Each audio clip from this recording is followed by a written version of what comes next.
कहानी सुनाते हैं जिसका नाम है ऐसे बना पौधा। चलिए कहानी शुरू करते हैं।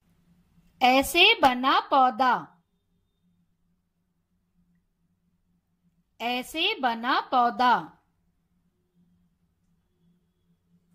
एक था बीज, छोटा सा बीज, नरम नरम मिट्टी में सोया था मस्ती में।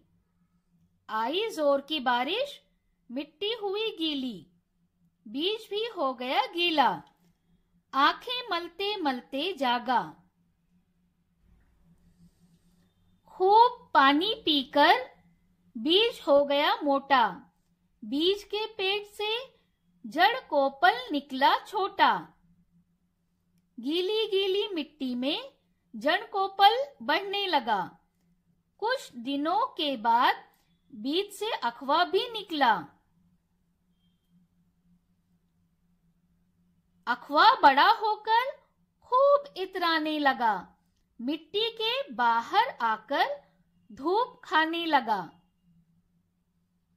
देखते ही देखते निकली दो पत्तियां छोटी, जमीन के नीचे जड़ में बढ़ने लगी। छोटा सा पौधा बढ़ने लगा तेजी से, हवा पानी और धूप खाकर झूमने लगा खुशी से। उम्मीद है आपको ये कहानी पसंद आई होगी। तो ये रहा आज का सवाल आपके लिए। एक पौधे की तस्वीर बनाकर उसमें रंग भरें और उसके बारे में 2 जुमले लिखें।